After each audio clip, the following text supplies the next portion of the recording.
All right. Always excited to talk to the next gentleman on the Sports Card Nation guest line. It's been a couple years. When I looked that up, I was a little surprised and disappointed in myself. So let me start off with an apology. That's way too long not to have this next gentleman on the podcast with everything going on in the hobby. But glad to have him back, regardless of how long it's been. And I'll make a promise, Ryan Stuczynski, not to have it be that long a wait for the next appearance. But Ryan from GemRate, welcome back. Even though I made you wait a little bit too long, or at least in my opinion. So John, always a pleasure. Thank you for having me back on.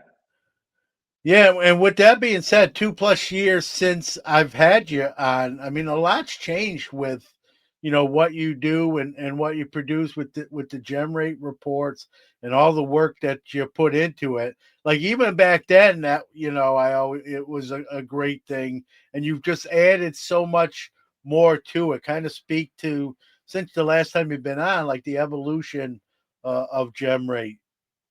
Yeah, I mean, big picture, just we're still doing the monthly reports, which do well. That gets sort of the most attention from just visibility from the GemRate brand standpoint. And we're just continuing to sort of try to add value or sort of build on that. We do an iconic tracker report now every month, which is only an email. I don't post it to social. That does really well. But it's more about, if the monthly report is sort of known for the volume, it's kind of the fast food sort of equal of the hobby, which is just sort of like what's moving in and out. What are people grading at volume and at scale? And then we do this iconic tracker, which is more of like what of substance is moving in and out of the graders' doors as well. And that's just focused on sort of the cards of significance, who's seeing what's being graded the most, where is it being graded the most. That does well, and that's something that is only available on email. Just one of those things that tends to do really well there. Wasn't really sort of something on social that was doing quite as well, just because of sort of the the presentation and also sort of the intended audience. And then we just started releasing within the last few months. We're starting to just venture into the sales world a little bit more. So we started to do data around what's sort of people are moving in and out of on eBay. So we're not trying to do a pricing tool. We're not really trying to sort of compete on that front. We're just trying to provide another look from almost like a market research standpoint of just, if for example, $100 million was spent on eBay last month and $105 million were spent this month, where did that 5 million additional dollars go? What players are sort of getting more attention? What players maybe lost some, visibility in the hobby or sort of interest in the hobby? So Sort that's a sort new of report. uh sort of a stock up, stock down, if you Yep. if you will. I Yep. love it. I get that. I get that when you send it out, and I think it's great. I think it's an added enhanced feature, right? You can look at not just you're not getting a look at just what the companies are getting, but what specific athletes and people on the cards themselves are getting sub, and where like you said, where the money is going, where people are, whether you people like the investment word or not. Hmm. It's used, and it's a thing. And so where are people putting their hard-earned dollars on what particular, and then where are they sort of taking that away and not doing that as much anymore? I think it's a great tool to see, and just again another feature you added on. I sorry to cut you off there, but I wanted to kind of chime in there because I love it. And was that something requested, or was that something like you just said, hey, I'm gonna add this on to my repertoire? It just seemed like a white space. It seemed like, we have a little bit of a different way that we approach most of the hobby. We kind of do a very macro level sort of view of what's happening, where a lot of the pricing tools and stuff, just because of the nature of sort of the need they service, are very card oriented or very player oriented, sort of from their inception. And this is much more of a just like big picture, where is money moving in the hobby? And I also, one of the things that's, trickiest across, you just watch a lot of content where people are trying to compare players from different generations or even, a few years apart. A Prism Silver might be very different one year from the next, or a Topps flagship. There's things that change year to year that just make it hard to comp on a card level. And so this was sort of trying to help level the playing field of, hey, what's happening in somebody like an Aaron Judge or Otani's market versus what, we're traditionally seeing with Griffey, or what we're traditionally seeing with Mickey Mantle. And just sort of makes things a little bit more apples to apples of just sort of like, where are people spending their dollars? How does that compare within a sort of certain sport or category, and then even across categories, like how does a Jordan compare to an Otani and things like that, or LeBron or Steph or somebody like that. So that was kind of the idea, just because of the way the other tools are built, they service a lot of great needs and they do indexes and things like that, which are really valuable. This is just sort of a different approach to sort of say, hey, here's another way to sort of view important concepts in the hobby that's not really being presented today. We felt like we were uniquely suited to do it. And so it's still new. It's definitely like one that we're building momentum towards. But yeah, we were excited to bring it to market. It's been well received so far. Yeah, and you two thumbs up for me, and kudos. I love reading that stuff, and it's funny. Most of my emails, you read them and then you delete them, and they're Hmm. gone. Right? The GemRate ones I keep because I refer back to them. I appreciate Like, that. hey, well, I want to recheck that, or I think it was this, but let me verify that. So, like my work ones, they get deleted. The GemRate ones Right. stay. I know I asked you this, the last time you were on, which again was a couple years back. And now with all the added stuff that you've added to your repertoire, I mean, has it gotten more difficult to do what you do, or how would you answer that? It's not necessarily, or depends on what's going on. Not, I would say not more difficult than any other sort of hobby company. Just one of the hardest problems in this industry is just the card catalog continues to expand faster than sort of data tools can structure, the information. And so, there's just so many different products that are becoming increasingly more relevant, or we're in sort of the junk parallel era where there's hundreds of parallels for certain sets now for specific players and things. It's hard to catalog and sort of catch up. And so I just feel like we're sort of, you know, playing this game where we're sort of never ever going to sort of be above water. We're always sort of underwater in this hobby. And I think so, it's not necessarily any easier, but it's also, we're fighting the same battle that most companies in space are. So, it's one that I knew I was signing up for though when I entered into it. I enjoy it, which is part of why I can sort of persevere through a lot of that noise. Um, so some things are easier, but I mean, we look at things too, like additional opportunities with like additional grading cups. We get a lot of requests to add tag to our data set, for example, and that's one that's sort of emerging and interesting. And they're a little niche in the sense that they're doing a lot of Pokemon these days. So even when we do get sort of close to being above water, we'll always throw something else onto the roadmap that's going to sink us right back down. And so that's an example of something that we're looking to do in the next couple of months. That it's just going to sort of offset a lot of the momentum that we have from a if we're catching up, we'll sort of set ourselves back a little bit, but in a positive way, and that we're sort of incrementally adding to the data that we're bringing to market, but we're always sort of playing catch up. Yeah, I like the term you used the last time you here, like organized chaos. You was the Mm-hmm. term Mm-hmm. you use, and You have good I memory. love it. I think I probably stolen it a couple times and used it in something I was doing in the context there. I know I asked you this last time too. Obviously, you're a bigger entity today than you were even when you were on a few years back. And I asked you this then. How are the grading companies themselves to work with? Have they sort of embraced what you're doing more now that it's become more hobby mainstream, if you will, more readily used or and received, or not necessarily? Yeah, for sure. We're definitely more. I think almost 5 years ago when we launched, I think our first report came out 4.5 years ago. People just weren't sure what to make of us. There's a lot of just um, bad actors, quite frankly, but also there's just not uncertain agendas in this hobby at times, and so I think people were just cautious and guarded about what we were doing. And now we've sort of I've met a lot of the teams, I've met with a lot of the executives at the companies and had good conversations with them. They know our intentions are strong and what we're trying to do for the hobby. And I would just, in general, I think people now give us sort of the benefit of the doubt, where maybe 4 years ago that wasn't the case. And so, from that standpoint, I just say that they're easier to work with from the benefit of the doubt standpoint, and sort of their trust in what we're doing.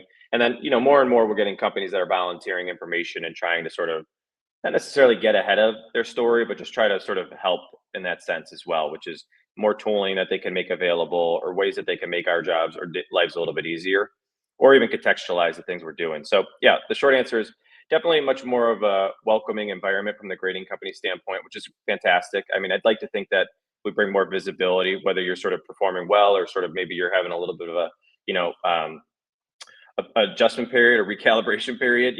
We're just trying to bring more transparency. And this, we could have just done PSA data forever, but without the context of other grading companies, the story would have been limited. And so even for companies that are sort of emerging, or for PSA itself, it helps to compare and contrast against what's being seen and what's being done across the board. And so I think people understand that while they could post their own stories, having the context of what everybody else is doing also sort of facilitates just like more dialogue, more of an understanding and transparency. Yeah, and it's nice to hear that there's some communication that goes back and forth. I don't know if this does happen. I'll ask you. You don't even have to mention necessarily a company specifically. Does a grading company ever like refute something you've reported? Like, hey, that's too high or that's too low. Like, hey, can you correct that?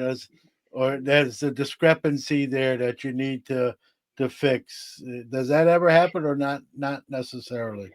A few years ago, Beckett would, offhand comment sometimes and just say, "Hey, our numbers, we feel like they're underrepresented." And candidly, they were but it's underrepresented in how they would measure it internally, not necessarily how we would view it publicly. Which is, we are literally just going to pop reports, consuming that information.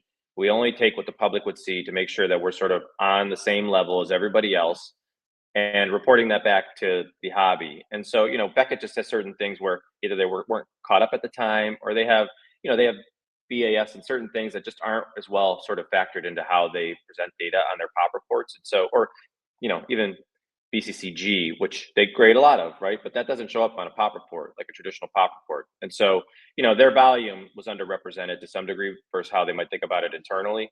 I think they've come to terms with, like, they know what our approach is and sort of what we stand for and why we're doing what we're doing. And so, generally speaking, I think even Beckett would agree that like our narrative's generally like reasonable with what is available to us. And so they were the only ones, and that was a few years ago. Otherwise, CGC or PSA, or, they've mentioned us in their marketing, or and just we partner with them in certain ways. So they're much more of I would just say there's much more alignment of like, yeah, we're not going to be perfect, but we're going to put sort of our best foot forward, and that's usually really well represented. And we sort of stayed that course, and I think that we've built a lot of trust as a result of that. So occasionally, but it's been a few years since we've heard that. Yeah, and I get it, and it's not a perfect science, right? You're doing the best you can, and then when you factor in, right, people break stuff out of slabs and resub them. Hmm. That can alter. You can't. That's hard to. That's almost impossible, if not impossible, to track that, right? And so, yeah, I guess a question off that, Ryan. Do you ever think there'll be a day where and it's something I rarely do personally. I think I've done it twice in 30 plus years of grading, but like, you think at some point, like, people who maybe crack it out of a slab and either resubmit it, whether it be to the same company or try to cross it over to a different one, do you think that'll be more trackable, or for whatever technology, or that's just really hard to do? I don't know that that ever comes into play unless there's an incentive for people to report it and sort of make that more obvious to the companies. Right now, there's just misinformation has sort of carried the hobby for decades, and so or a lack of information, and so that's continues to be somewhat of an incentive, and that's something that we're sort of trying to counteract, which is bringing more information and making it easier to access. Um, I would love if that were the case. It's probably the biggest pushback we get is that, there's just the pop report data is not accurate, or sort of not representing sort of what the essence of it is, which is how many of these cards exist or in supply. It just actually reflects how many times it's been graded, which is not necessarily one to one. And there's nothing we can do about it. There's nothing the grading companies can do about it. I would love if that were the case. I don't know that there'll ever be sort of a great answer there. I think the most important thing, like at some point, I'd love to bring like a metric to the market of like cards that might be much more susceptible to being cracked and regraded, so people might factor in like a some sort of multiplier of like, hey, this card's like 120% of sort of like the realistic volume versus a card that's much more like on par, because the cards that are the highest profile are the ones that are going to get cracked and regraded, and so the ones that people are talking about are the ones that are most susceptible to that behavior oftentimes. And so anyways, you could cherry pick that and sort of make noise about it, reasonably so, about the crack game and what that does for the numbers. But ultimately, it's something that we just want to make people aware of so that they consider it. But we're not necessarily going to solve that problem anytime soon. Yeah, it's difficult. I get it. You know, I've read articles where some of these grading card companies are trying to almost like with an invisible ink or some sort of uh insignia or some kind of kind of mark the card where it doesn't obviously ruin the card, but makes it aware that it was already graded once, and kind of track it on those terms. I mean, if something like that's ever really goes into like full effect, you think then we might see it, or even then it still becomes a difficult task.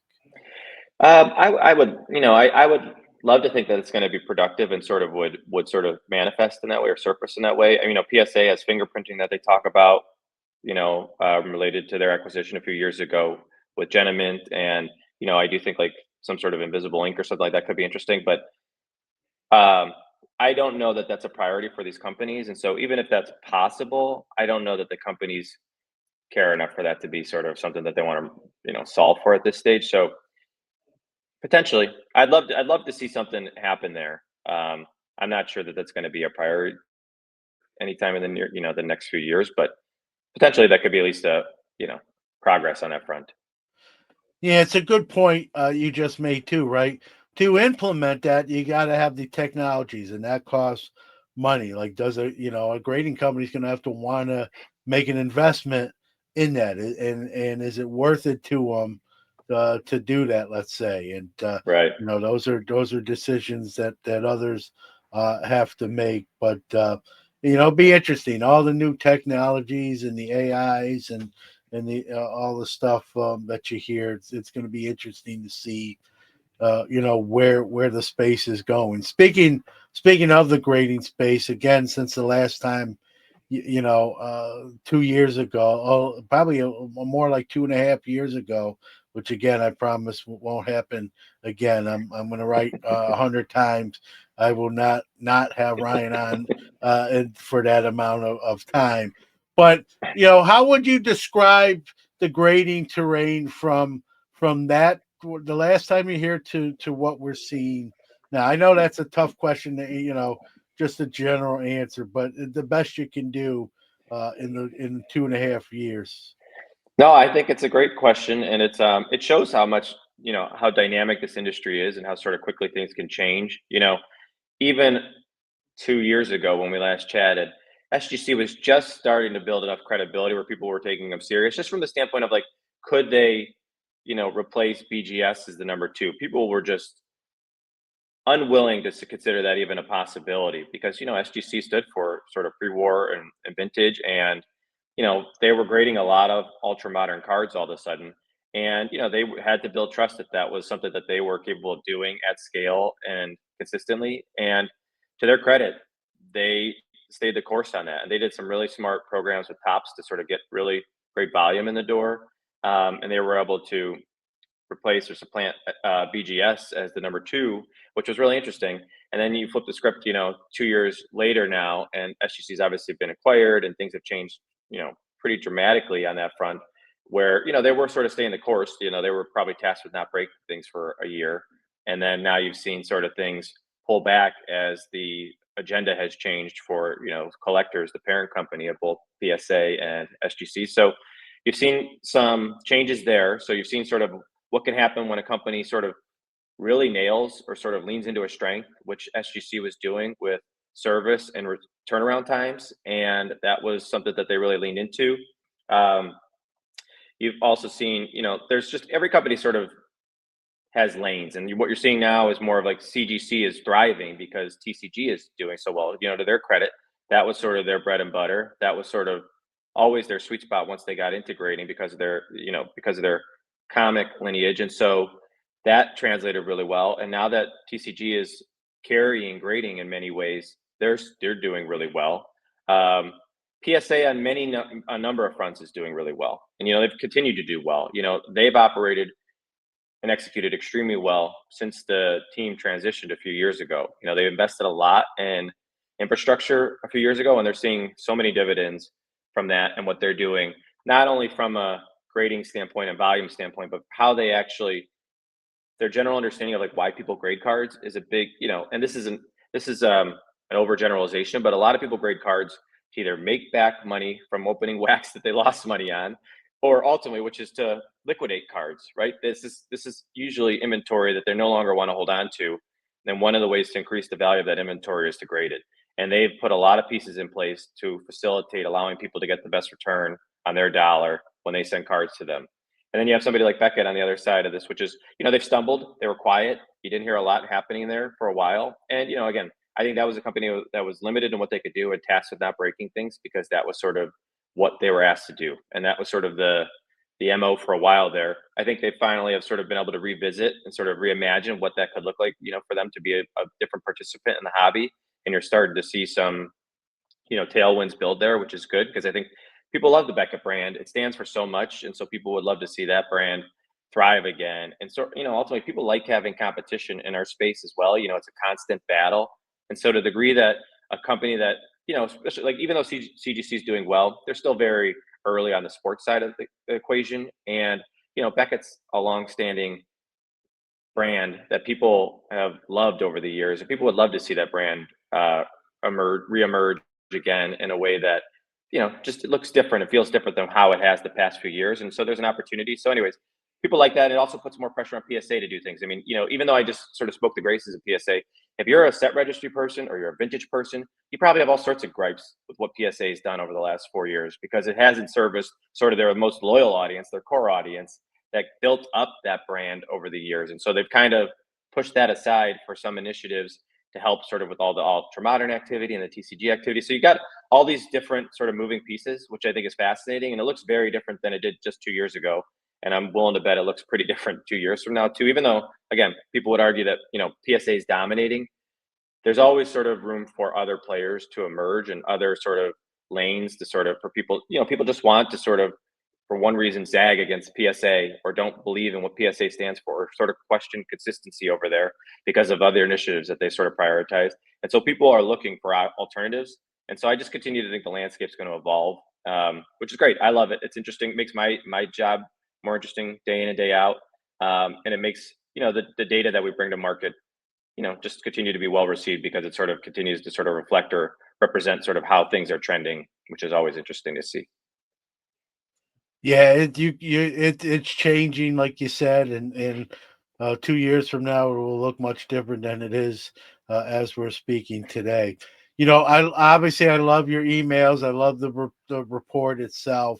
But the one thing you don't get with that, right, is your opinion. It's sort Hmm. of it's data, right? So I don't want to call it the hot seat, but I want to get your Ryan Stuczynski's opinion when that acquisition was announced, when collectors acquired SGC, from a personal aspect, what were kind of your thoughts on when that news broke? As somebody that lives and breathes this every day, I was caught off guard by it. And I feel like I'm reasonably in tune with what's happening. I talk to the teams enough where I feel like I'm clued into sort of certain initiatives, and I was caught off guard by that. And that sort of meant a couple things. One is it sort of happened pretty quickly, at least in my mind. And again, it may not have ultimately, but just the lack of sort of whispers or visibility into that was really surprising because I just figured it would have crossed my desk at some point. It obviously didn't. Um, it felt like a defensive measure by PSA slash collectors when it happened. And it felt like, you were hearing a lot of just sort of chatter about what it might look like for fanatics to get into the grading space. And so I personally thought it was more of like a, hey, let's just do what we need to do to sort of quiet this. We'll make SGC work for us. There's certain synergies and overlap that makes sense for us to onboard no matter what. There's sort of a floor here that's pretty well understood. And let's sort of get to know and better understand the SGC brand as a part of this. And so it just felt like a logical way for collectors to sort of quiet sort of the competitive chatter from what it might look like for another massive player in the space to bring grading on board and scale. at a pace that maybe could only compete with, only a few people could compete with PSA. Um, and yeah, so anyways, I think they just explored what that might look like. And at the same time, it was one where they figured they could onboard graders, in a way. Grading is a challenge. We talked about Beckett earlier. Like Beckett is one of the reasons that they haven't grown as much as people wish they would have over the years, is they're just very particular in like their grading style. And like it's just very hard. Like we take for granted how easy it is to sort of fill these grading roles and what it means to train these graders and sort of, have people sort of advance or sort of filter out as or flow out of the onboarding process.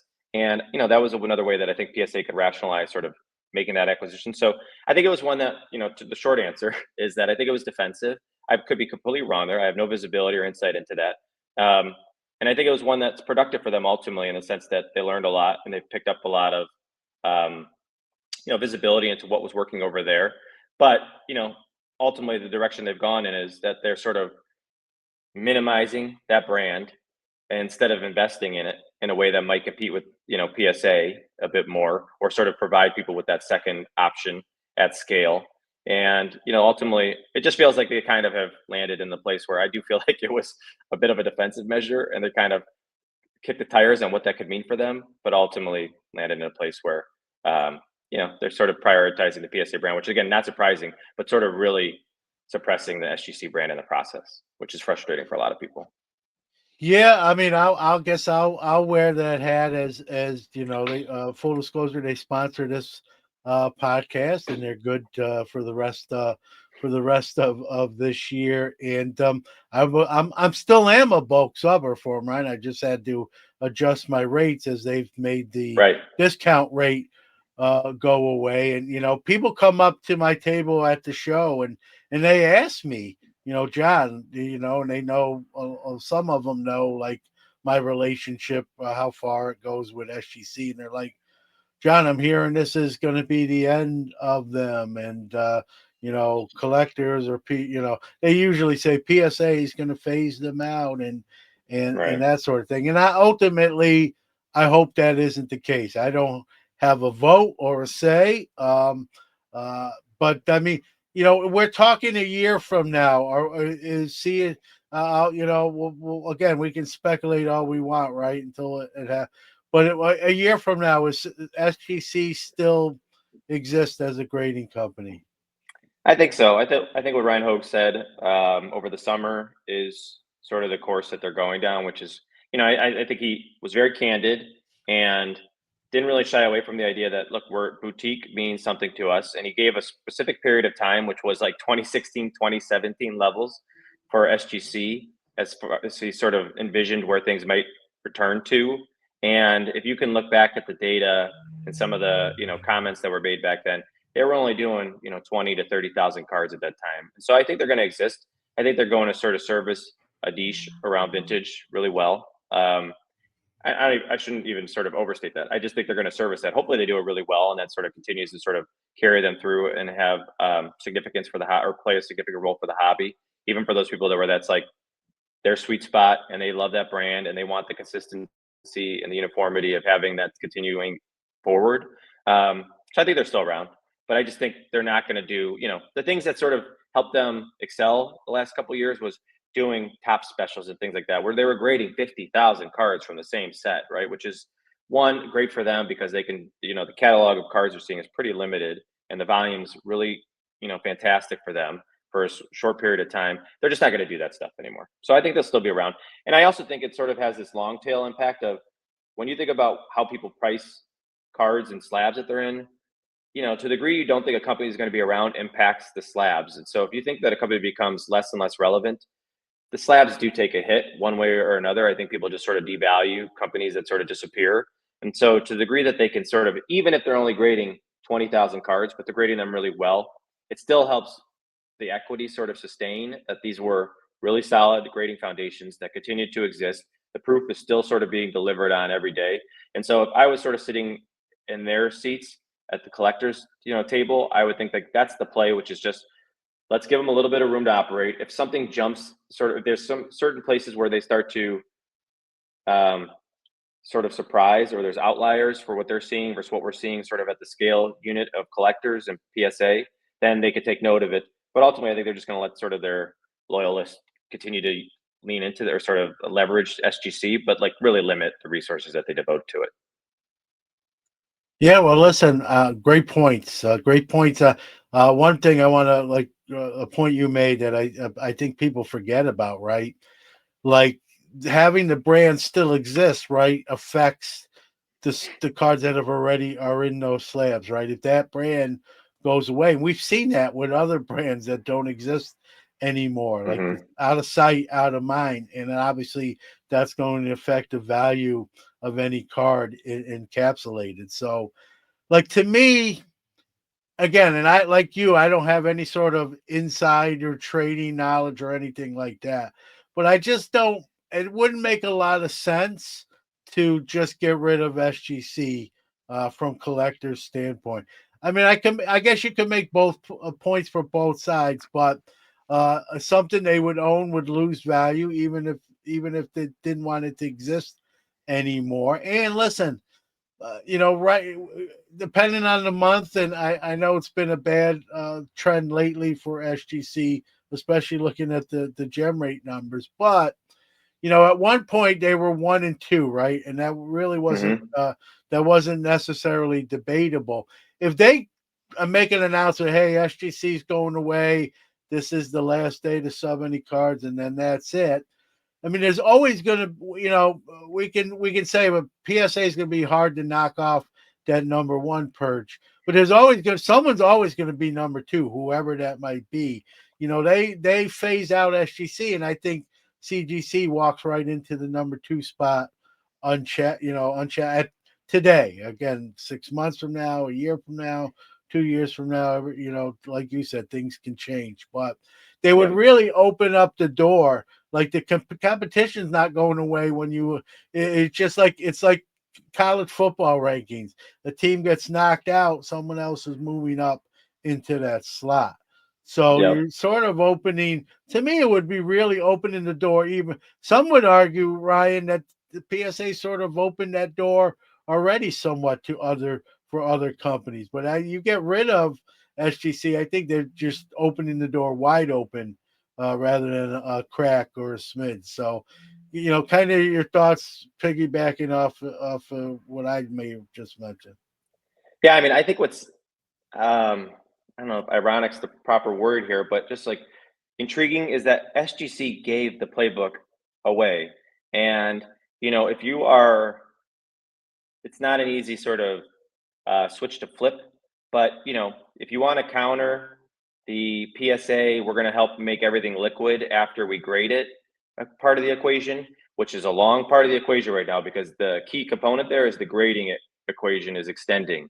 And so the windows are growing. Like if you really want to shrink and improve liquidity for people, you get cards back to them as soon as you can. Like that's the ultimate way to improve liquidity is get people their money or their cards back as quickly as possible. And if you're sitting in the CGC or the Beckett seats in offices today, you try to think about how do we really think about ways to improve our turnaround times. And one of the ways that SGC was able to do it uh, very thoughtfully was to do these promotions, which sort of really limited.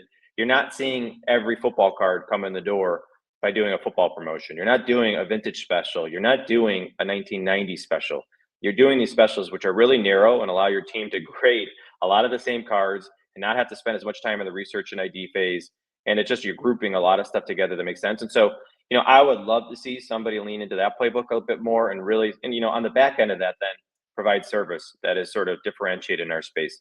I think it's pretty well understood that it's hard to have a conversation or a real dialogue with a lot of companies in the space. They've obviously tried to improve that over the years, but it's just not an open line of communication and one that companies really have put a lot of resources behind, including at the manufacturer level. And so to stand out there makes a difference and sort of it's something that people will really appreciate and help you sort of build a lot of brand loyalty. So I would love to see people lean into that playbook, which has already been established. It's just a bit of a departure for some of these companies which haven't really operated. Again, I mentioned a big hurdle there is graders. You have to sort of scale graders, and that's the part of the equation that's the hardest part of it. So it's how can you do it sort of in a way that allows you with the existing resources to make that happen, or to, even do something that's a little bit more focused, like, hey, you're going to be a grader, but you're only going to be a grader for a specific, 5 sets for a little while as we sort of do promotions. But point being is, I think there's a lot of opportunity there. And I do think, PSA is just a big company at this stage. They're doing a lot of great things, but there's a lot of opportunity to chip away at what they've done and build on it, because there's a lot of people that are unhappy with what they're providing to the hobby today. And they're doing a lot of great stuff, but you're just never going to have all the answers. There's so many different people on so many with different perspectives and different journeys throughout this hobby. You can't service all the needs. And so there's an opportunity for somebody to, at least a company, if not a couple, to thrive as well, I think. And you saw that SGC had a fantastic outcome from where they were, right? Just by being the number 2 player. You don't have to be number 1 to yield a good return for your owners or your investors or whoever it is. And so there's certainly opportunities for a lot of companies in this space. And as big as PSA is, and you know this, Ryan, I'm preaching to the choir here, and they are number 1. That's not really debatable. There are people, you've heard them or read. There are people who just don't like them and like, I'm not giving my card. I know they're the number 1, but for my reasons, whether they're personal or I'm just not giving them. I'm not adding to their number oneness. I'm going Hmm. in a different direction. And granted, you can say that every company, right? Someone's going to say, I'm not sending SGC, or I'd never send the Beckett again or anymore or ever, but for even for being number 1, that doesn't mean everyone loves them. They have their detractors as well, and you kind of pointed out on that. You mentioned them earlier, and the rumor I heard, I don't know, I'm assuming you heard it before the whole collectors acquired SGC actually went down. I heard, the whispers that Fanatics was trying to acquire SGC, and as a lover of SGC, that was something I was definitely, someone else had heard it, and they know my feelings about SGC, and they called me up and said, John, what would you think about that? And I said, I'll be very candid. It's not a secret. Like, if that was to happen, that would be the end of my relationship with the brand. SGC had Fanatics acquired them. And here's where I come, and you're a collector as well, Ryan. So I'll get your stand. But here's why I felt so strongly about that, and still do. Like, if something, and this goes for any company, SGC was just sort of mentioned, or that was the rumor. But if Fanatics ever bought a grading card company, an existing one, or even started their own, I would have no relationship with that, because I just view that as a huge conflict of interest, that you would grade not only are you grading your own produced cards in a sense, you're also then potentially grading your competition's products as well. And it would, it just doesn't sit well with me, or sit right with me. So, like, had that deal went down when it was kind of whispered and rumored, which I'm glad it didn't, because that would have been the end of my relationship with SGC as a bulk subber, as a sponsor.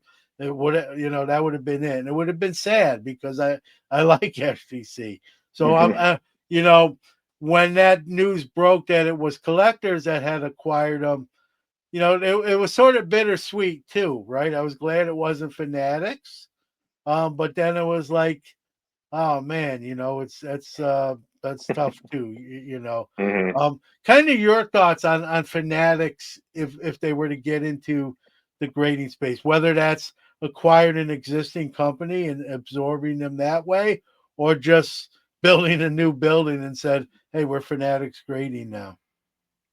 Yeah, I mean, it's tough. I think you're seeing it all over the hobby right now, which is, it's just, for better or worse, the hobby's in a really great place, and that's for the better for the most part here. But you're still seeing a lot of people who are trying to recover from raising too much money or sort of being overvalued a few years ago. And so ultimately they're in like prove it mode in my mind.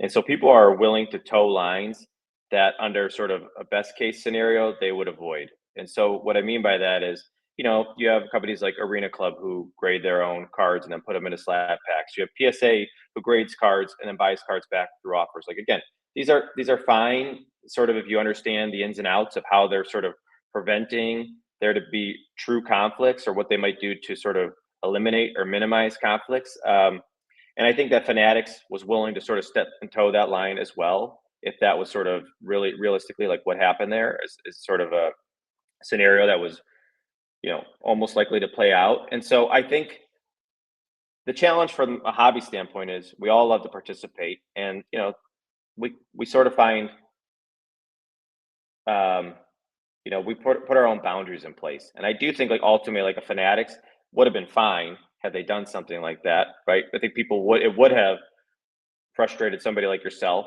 and that does sort of put them at long-term risk, right? But the near-term sort of juice was worth the squeeze in sort of what they could benefit from a revenue standpoint or from a product standpoint or from an integration standpoint.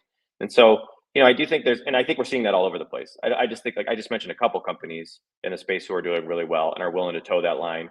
And it's because they're still just trying to sort of, again, prove out this story for one reason or another. And they're ultimately like bigger picture stories that we're as collectors or flippers or whoever you are in the seats that we're in, we don't hear the board meetings about why they're doing what they're doing, but usually it's much bigger than what we realize. And there's ultimately stories being told that are not relevant to our day to days, but matter to these companies. And so I do think like it was realistic that that was something that was under consideration. I do think it would have, rubbed a lot of people the wrong way. I do think it would have been fine for Fanatics at the end of the day too, and it still could be fine for them ultimately because there are limited ways to participate in this hobby, and these are some of the biggest players we're talking about. And so if you want to be, you can hold the line and not buy from certain companies or not work with certain companies.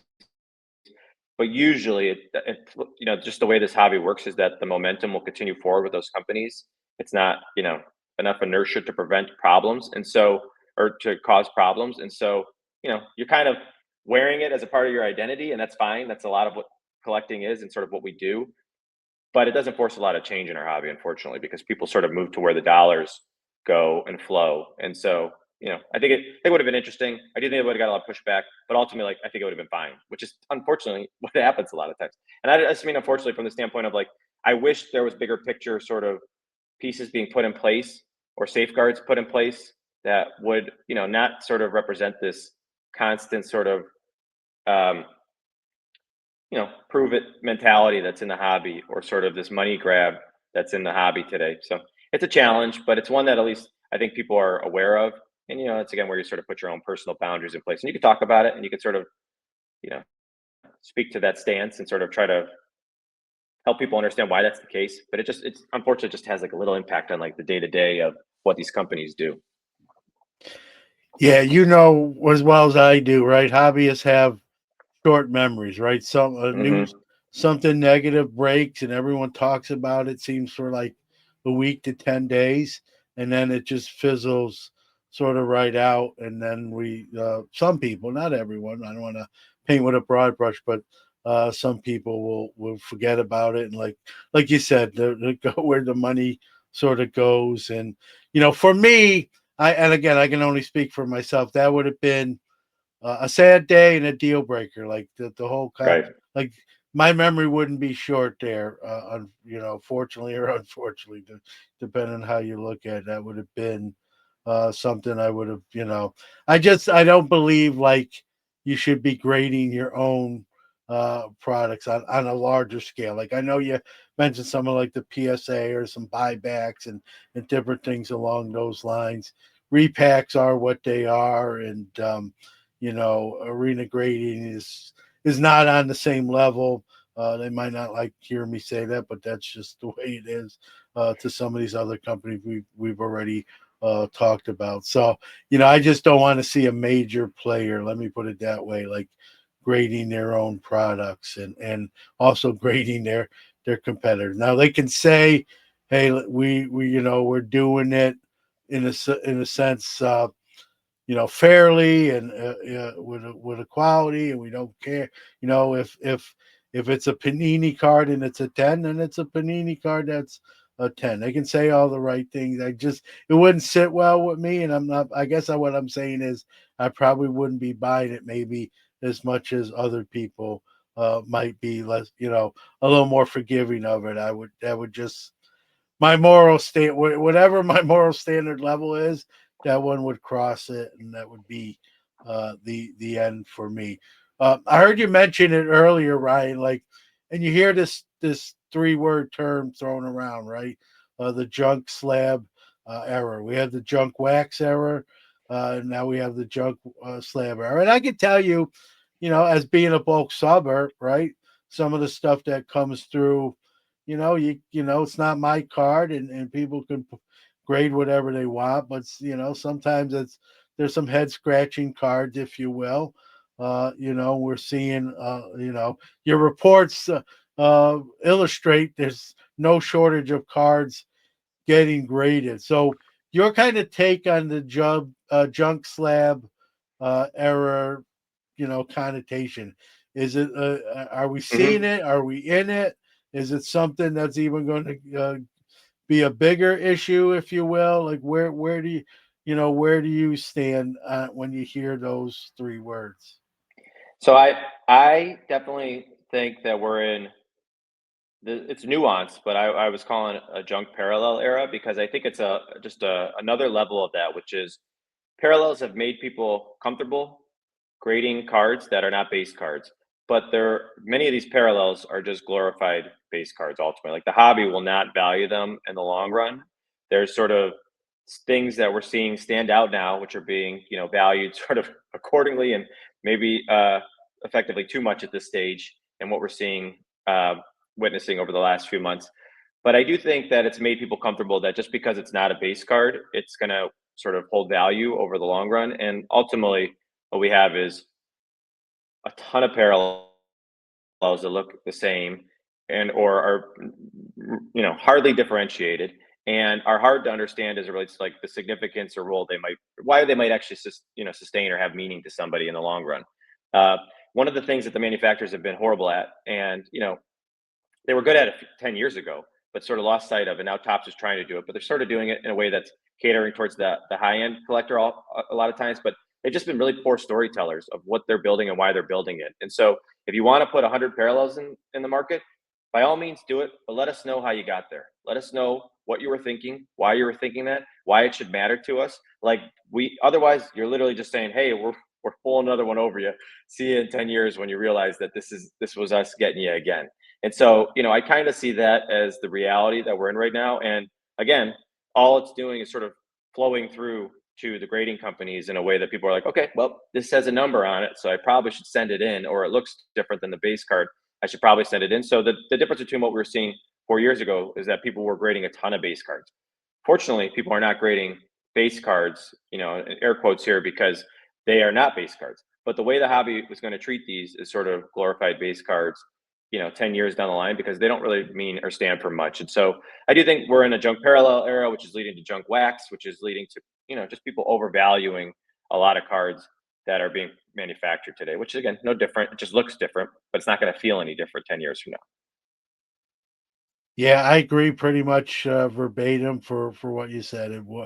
Well said, and I'm a base card guy. I love a nice rookie card, whether it be out of Topps Update or Topps Flagship. Um, I grew up with those, and so they always have a soft spot in my heart for those. And we can go. We're not going to go down that road, Ryan. I'm not going to take you there, but the whole real scarcity versus artificial scarcity debate and that sort of thing. It's why I lean vintage. I do collect. I don't want to make it sound I'm 100% vintage, but I lean more that way because those cards aren't being made anymore, and they're not Hmm. numbered, and we know there's not a prevalence necessarily, especially when you compare it to way cards are produced today. Someone I get asked a lot about, and I know she's obviously on your list a lot, right? Caitlin Clark, Hmm. WNBA superstar. I've heard her, and I don't think it's a far off comparison as you might initially think. I've heard her be compared to like the Michael Jordan of women's basketball, and kind of changing the hobby and the game on that level. And I agree. I know she's battling some injuries here, especially this season. She's obviously uber talented. No one can argue with that. No shortage of her cards being graded, and that's my argument to that is just the amount of cards that are produced of her, including a set that was just an all Caitlin Clark set, and there's just Hmm. no shortage of so someone I always get asked, especially at my SGC table, hey hey Newman, you think I should grade this and what do you think about these? And Caitlin Clark obviously is in a lot of those stacks, and it's always when it comes to Caitlin Clark, I always tell the person like that's beauty's in the eye of the beholder. If that's a card you want encapsulate, Hmm. that's up to you. And again, with the numbers you're seeing and just her place in the hobby, like what's your sort of view of Caitlin Clark as far as just everything kind of rolled into one, like the amount produced of her cards, the different sets, and like you said, subsets and parallel. Is I see stuff and I'm like, I don't even know what that is. I have to look it up, and I'm set up at 2 shows a month. Just sort of you kind of your take on her place in the hobby and even Yep. in the grading space.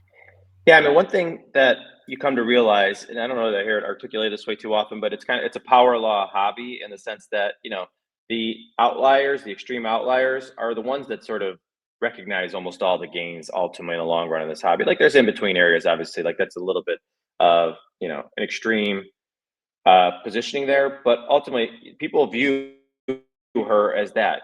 This is not the right analog, but it's kind of like a chat GPT comes in and you're an investor and you say like, hey, here's somebody who might change how the paradigm or the landscape of how we think about things. And that's sort of Caitlin Clark to the average collector or people who are looking to put money into somebody where they might have those power law returns, which is this is somebody who transcends sports, who's going to mean something across many generations. And that will ultimately, um, you know, play out in the sense that our cards will hopefully hold value and beyond that gain value, right? Accrue value. So I think it's fine. I think it's fair. I actually think that's like appropriate. But what happens, and I come from many years of startup world, is you place those bets knowing that, but there's a huge risk associated with that as well, which is you just might have picked the wrong player or you might have picked the wrong game to play or the market to be in. And so, there's massive risk there. You even slowly start to see a little bit more favor flow to like Paige Beckers right now because Caitlin's not playing and her stats were sort of don't represent sort of the what she stands for. But ultimately, that might not matter. I mean, I'm close with Adam Gray, and he always speaks about like the cultural relevance outweighing sort of the performance that players have, and it's pretty hard to sort of um, make an argument against for what Caitlin Clark has already done for college basketball and for the WNBA. And even if she does not have a career that, she doesn't have the A'ja Wilson career of, many MVPs and just doesn't have sort of the titles to, reflect sort of who she is as a player. The character and sort of what she stands for might sort of mean far more to the hobby and to that league and ultimately what people care about and how they and sort of, you know, vote with their dollars ultimately. So I think it's fair. I think it's interesting. It's challenging to know. That's one of the reasons we're doing that eBay report now because I want people to understand like how much money is going into Caitlin Clark, like relative to what we know. Like one of the ultimate metric that I'd love to bring to market one day is like, what does it mean for this much money to be spent on a player for somebody's cards to be priced as high? Does it mean that she has to win 4 championships and 4 MVPs? Like, is that actually what's being valued in this? Like, what does Mahomes' market mean today? Is that sort of price? That's subjective. It's never going to be a science, but it's just something that I like to be a part of the discussion, which is just like, what do their values? What needs to happen for them to actually achieve that value or sort of support that value that's being, at a card level or at a market level? And so I think Caitlin Clark's a fascinating story. I do think it's warranted for people to be doing what they're doing there, but there's a ton of risk. There's no certainty there. Yeah, and she's represent like yeah. I'm glad you said that. She's represented herself well. Some other competitors have sort of taken their shots at her. Some cheap, maybe some not as cheap, and I think she's handled it pretty well, and is sort of a role to at least in my opinion, sort of a role model, even in just that respect alone. Obviously, when she's on the court, she's a terrific player teammate from all reports and everything you read and hear. So I think as long as she plays, um, but she's already made so she could probably never play another basketball game again, Ryan, and we'll still talk about her in Hmm. some respect in regard, like you said, the cultural significance that already sort of been established, and all the Hmm. stats are like just on top of that, sort of the cherry on top of that. You can't say that about every player. And actually, you can say that about very few players, but I think she definitely falls into that category, Oh and yeah. maybe that's where the Michael Jordan comparisons, like we still talk about Jordan to this day, and he hasn't played in many, many moons, right? And he's still significant, whether it's through Nike and the brand and the sneakers, the Last Dance airing a few years back, and even kids today. Like I'm in the teaching profession. There's kids today who are in my class that were born after he retired. He wasn't even playing. They were Hmm. born. He was done playing. Who know who Michael Jordan is? It's just very few people who probably don't know who Michael Jordan is. So, Right. and there's certain athletes that just check those boxes, and she's starting to check a lot of those and most of them, and Hmm. pretty quickly. So, I hear the comparisons, and when you first hear that, like you think it's crazy, but then when you look at some of these intangibles and variables, like it's not as crazy as you think, especially if you don't count titles yet as part of those Hmm. comparisons. They're they sort of make sense, and it's going to be interesting to see. She's really in the early innings, if you will, of her career, or the first quarter, if we want to use Oh yeah. basketball terms, right, of her career. And if she can stay healthy, and maybe there's a couple WNBA titles in the cards for her. I mean that's those are significant impacts and factors, right? To Oh yeah. come. So the book is not is very. It's the early chapters are being written. There's a lot more potentially to go, and so it'll be interesting, and we'll see where that sort of winds up. I think it's one of the most exciting parts of our hobby when we're sort of our eyes are opened up to another something that we sort of dismissed as being insignificant becomes increasingly significant, which is Caitlin Clark or it's Paul Skeens. Pitchers were something that were ignored for years, and then all of a sudden now people are reconsidering. Caitlin Clark has made women's sports much more on the radar again, which is awesome to see. Anyways, I like when sort of we're challenged. That's why, and I personally love to do it from my own collecting standpoint. Like, what is sort of something that's sort of understood today that could change 5 years from now, and that's where I sort of like to put my money at times. And so I love that because I just think that's the beauty of it. It's a very narrative-driven hobby, and it could change really quickly. Yeah, and again, it's again great point by you, right? That and we love the debate, right? We love to compare players from the same era, from one era to another, Hmm. from across, Jordan to Caitlin, who are obviously male and female, same sport, and I think it's human nature. We like to kind of pick a stance and then defend it or say why we're right and why someone's wrong. And as long as Yep. it's done tactfully, that's fun, right? As long as it doesn't cross lines, it becomes personal, and people don't get that vicious or animosity about it. It's always fun to have those debates, and it's a great point, right? What she's done, not just her, but she's really sort of the face, right? What she's done for the women's side of the hobby. And collectors, and you go to the national, and there's I'm not saying just because of her, but Hmm. just in general, you're seeing more women collectors. You're seeing more women dealers, which is great to see. We're seeing more women in the corporate spots of the Yep. hobby. So it's refreshing to see. I think it's important, and I think that trend needs to continue along those lines. And it's like when Jordan first hit the scene, right? He brought a lot of people into the basketball hobby that weren't collectors before. So there's again another comparison that could be made sort of between both of those athletes right there in a good sort of way. So, Yep. uh, but listen, I appreciate you coming back. Again, way too long between appearances. I promise, if it's up to me, it won't be such next time. But uh, I always give the guests sort of the closing words. Give out the websites where people can see what you and GemRate are doing. And get on board if they're not already, which I think that most people are. But share, put any of that, take your time, whatever you want to get out there to direct anybody to. Well, no, thank you. I appreciate you having me on again. I know you're busy, and whenever you need me, I'm here for you to jump Well, on. you're making more of excuses for me than I am, and I appreciate that, Ryan. But it was my bad. Thank you, though. No, we're good. Yeah, one other quick shout out I wanted to give. I meant to mention it when I was Yeah. talking about the eBay data. Thanks for bringing to market. But I exchanged emails with Dr. Beckett about this a few years ago, and I just want to hat tip to him because he and I have talked about sort of this concept of a hobby GDP, and this may not be the way he envisioned it, but this is sort of my first foray into that.